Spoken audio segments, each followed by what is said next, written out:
Oh, wow.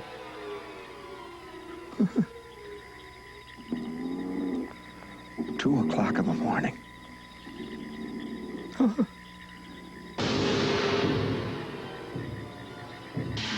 In the most ancient, primitive swamp on the continent. Darkness like velvet. The sound of things crawling in the night. Looks familiar, doesn't it? That's where we all came from, that primordial ooze, that swamp of life. You know, there are those who say that Eden itself was a swamp, out of which sprang these creatures. Oh yes, when you were a tadpole and I was a fish, in the Paleozoic time, and side by side on the ebbing tide, we sprawled through the ooze and slime, or skittered with many a caudal flip through the depths of the Cambrian fen. Oh, my heart was rife with the joy of life, for I loved you even then. Oh, yes. Mindless we lived, and mindless we loved, and mindless at last we died. And deep in the rift of the Caradoc drift, we slumbered side by side. The world turned on in the lathe of time. The hot lands heaved amain, till we caught our breath from the womb of death and crept into the light again. We were amphibians, scaled and tailed, and drab as a dead man's hand. We coiled at ease neath the dripping trees, or trailed through the mud and sand, croaking and blind, with our 3 clawed feet writing a language dumb, with never a spark in the empty dark to hint at a life to come. And yet we lived, and happy we loved, and happy we died once more. And now here we are, watching the ancient swamp, our old home, on a television screen.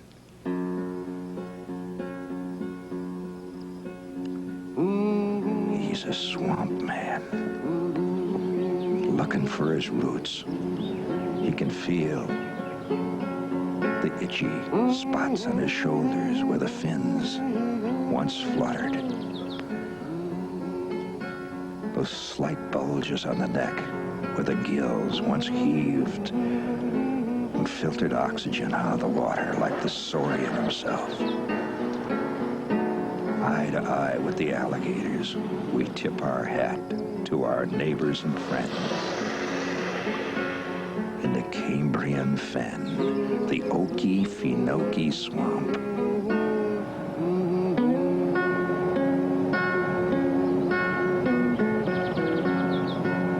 He put some catgut strings on an alligator jaw, yeah, the swamp man. And he picked it with a And the buzzards wait. All you got to do is stagger and fall and you're gone in a minute, picked clean. Your bones glowing in the bottom of the swamp.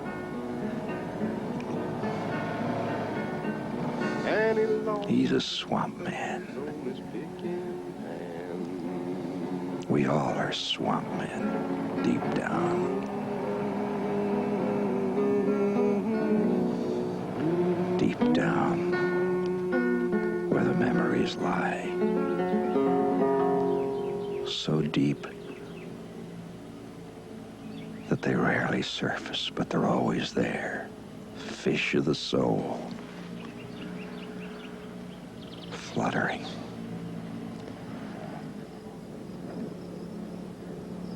Breeding. Eating and dying. The Okefenokee swamp, deep down in Georgia, is the oldest swamp and the North American continent, and the most mysterious.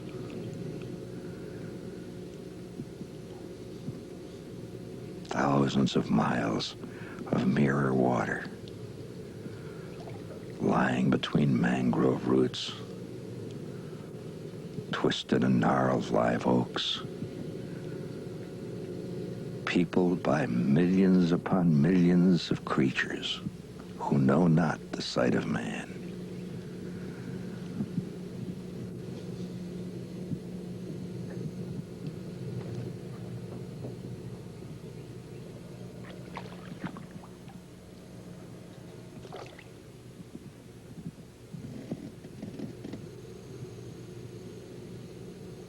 "10,000 spiders, varieties so rare as to be found only in the swamp, all waiting for their prey. Alligators living and breathing and dying and living and breathing as they have since the days of the dinosaur, eating their way through time. Flesh-eating plants, flesh-eating insects that shed their skin and eat it and go on and eat more. Spots of beauty. My mother's iris. Birds with their beady eyes in the trillions. Life is short. Gone. Just like that. In the great swamp.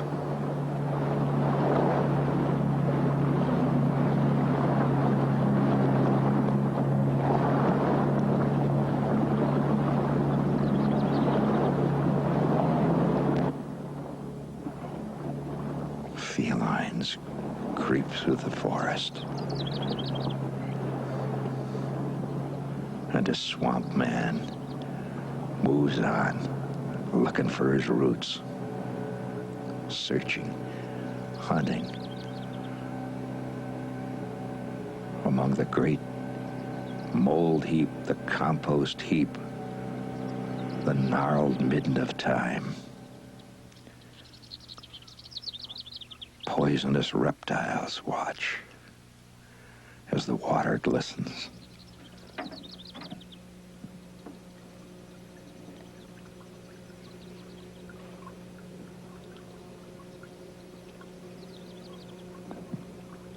This is really sinister. I love it.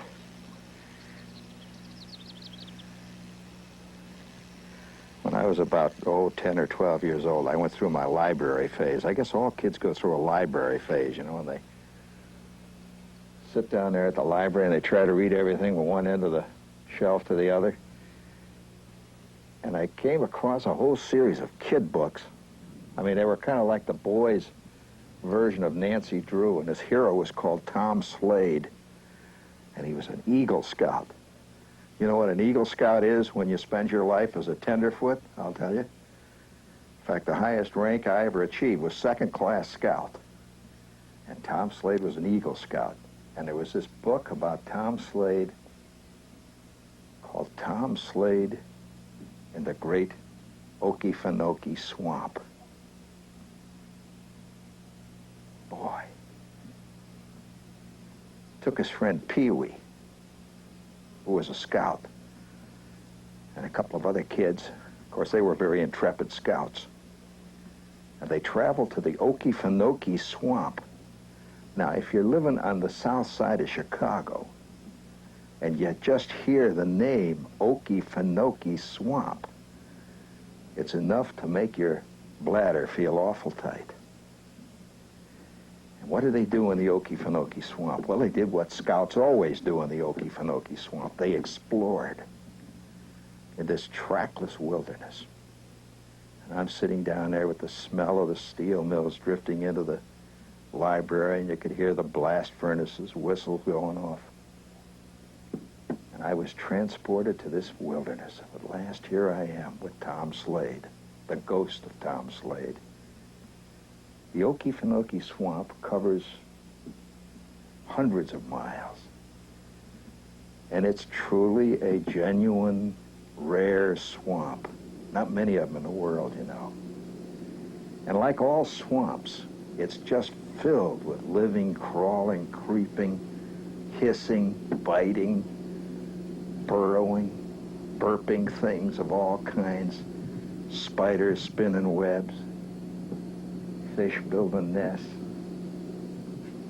Oh, God.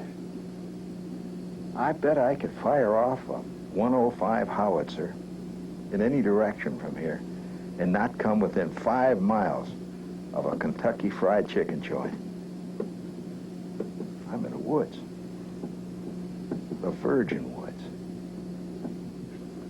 Listen to that silence. I'll never forget the night that Schwartz and I were out seining for crawdads in the swamp there, right next to the Warren G. Harding School. We took a burlap bag, you know, the kind that's kind of porous that they have potatoes in, and we put handles on each end of it. We used to go out seining for whatever we could catch, and we'd catch these crawdads, and they looked like little lobsters. Now, in that part of the Midwest, lobsters were only rumors. You'd see them in cartoons and stuff. You never really saw a real lobster. But they looked like lobsters, see? So one night, Schwartz, we'd scooped up about 100 of these things in a pail. Schwartz says, let's take them down in the basement and eat them.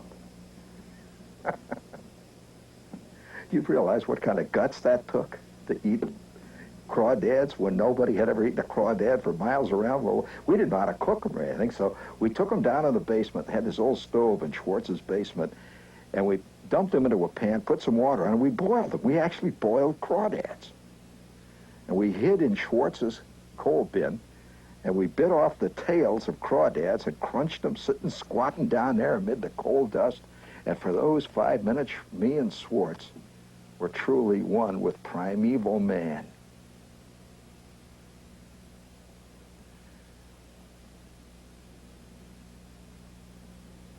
This place is just crawling with fish. What kind do they have? Well, they say there's pickerel in here so big that people are even afraid to look them in the eye. There's largemouth bass. One day a guy was out here fishing and he cast out there, right out that spot over there. He laid a plug over there. This big largemouth come out of the lily pads, took a swat at his bait. Guy took a jump backwards.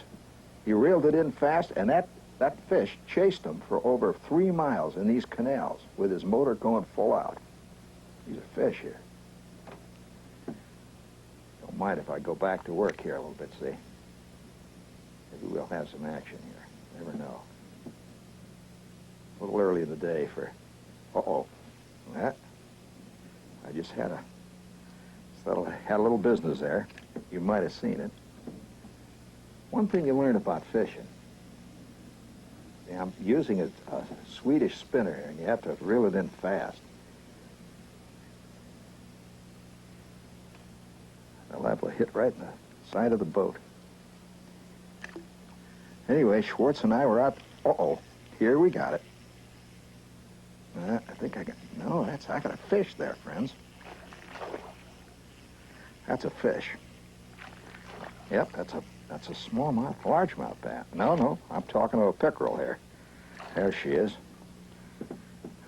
That's a mean fish. There you go. That's also known as a chain pike. It's known also as the shark of the waters. I have seen people bring these babies into the boat and be chased right out of their own boat by them.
tusk of an old wild hog, he's a swamp man.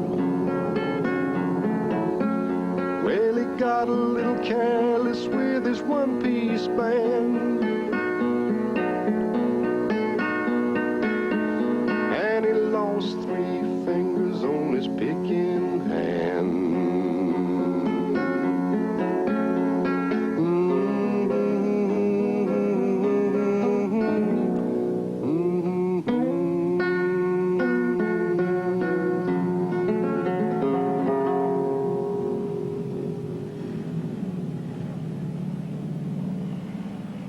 And the great legends that are told among the people who know the swamp, that there are escaped Nazis still living deep in the wilderness, that prisoners of war from every war back to the Second Battle of Antietam are still hiding out here. And the moonshiners, oh yes, there were always moonshiners deep in the Okefenokee, and they turned out interesting moonshine. There's a lot of different kinds, you know, of moonshine. First of all, there's the fighting kind. Of course, we know that one.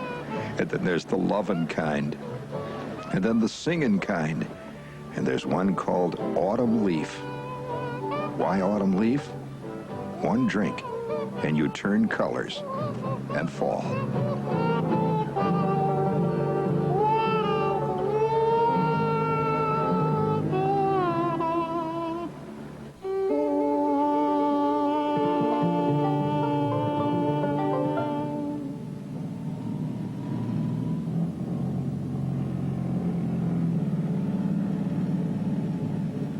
And the old buzzard, the ancient bird of prey, has looked down on millions of creatures here in this old Okefenokee swamp, but none were as interesting as those created by the late, great Walt Kelly. How could you talk about the Okefenokee swamp without talking about Pogo and his whole crowd? Pogo and Churchy LaFemme and Phineas T. Bridgeport the bear. And the alligator. Do you remember Albert? Who could forget Albert the alligator? There he goes. Oh, we can't forget Walt Kelly, one of the great American artists. And wouldn't you love to still, again, celebrate Christmas with the Pogo gang here in the swamp and sing their great anthem for Christmas?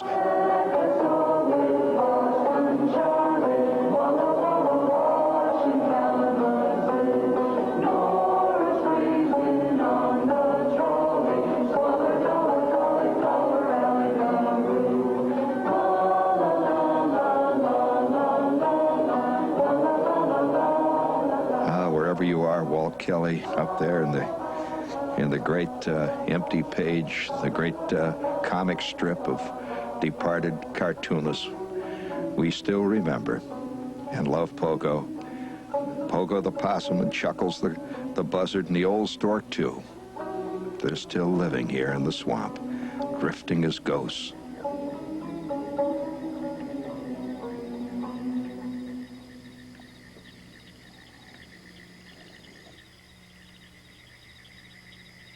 And then night comes on, as it has come on for century after century, age after age.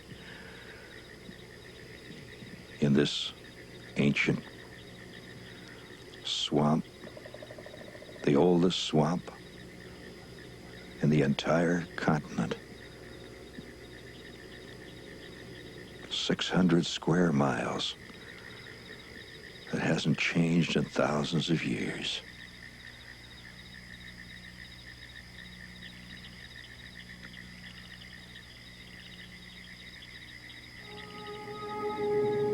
And the mists start to rise as the sun goes down, and the air cools. The mists of Sherlock Holmes and the Hound of the Baskervilles and the Thing from the Black Lagoon. As night comes on in the ancient swamp, and all the creatures start to move, because these are night creatures out here. The possum and the skunk and the bobcat.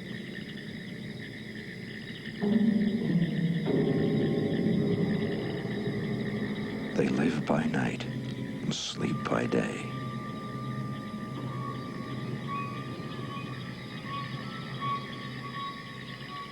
Somewhere, thousands of miles from here, at P.J. Clark's, the martinis are flowing. The ice is crackling. Oh, they're dry and crisp. And Shepard, he's out in the middle of the Okefenokee swamp, 10 million miles from civilization, surrounded by alligators and bullfrogs and mudcats and possums. Maybe even Pogo's out here tonight. Oh, it's a great way to go. Somehow I feel it deep in my soul. It's where we all came from, you know. It's where we're all gonna go back sometime. Climbing back down that rope ladder of evolution till finally one day we're down there swimming among the lily pads again. And we'll be happy. The UN will be a faint memory. Maybe not even that. The Okefenokee swamp. You know, that's an Indian word meaning trembling earth. I tell you, there's not much earth out here. What is here trembles when you walk on it. Comes right up to your ankles.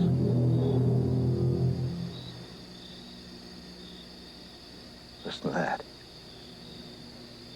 There's a bull alligator within 50 feet of me who was out looking for a date. I wonder if he'll score tonight. I can hear him snorting and snuffing in the darkness.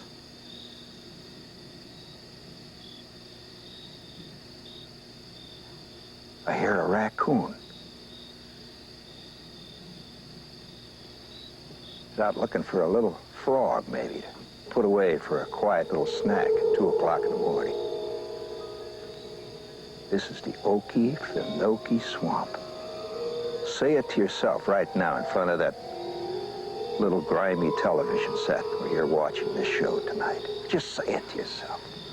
Okefenokee. Oh, friends, this ain't Three's Company. Oh, no. You know, I'll tell you something's happened to me out here.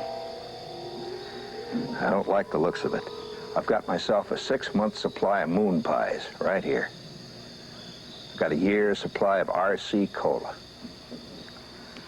Got myself some fishing tackle. Got myself a nice pole to do some poling. And my skin is getting rougher and tougher. He's a swamp man. I say he's a swamp man. He's got skin like an alligator hide. He's out looking for business tonight. He's a swamp man. He's a swamp man. Goodbye, civilization.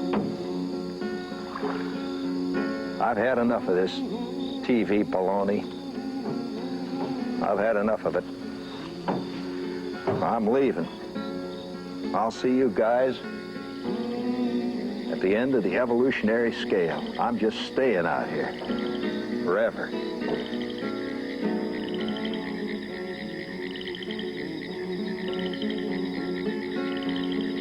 I'm going out searching for Chloe. I'm joining Pogo, joining the old gang. I ain't never coming back. Bye-bye, TV guide. I've had enough of all those ridiculous traffic jams on the Long Island Expressway. I've had my last Big Mac. You're looking at a man who's moving out into the wilderness for good. The Okefenokee swamp.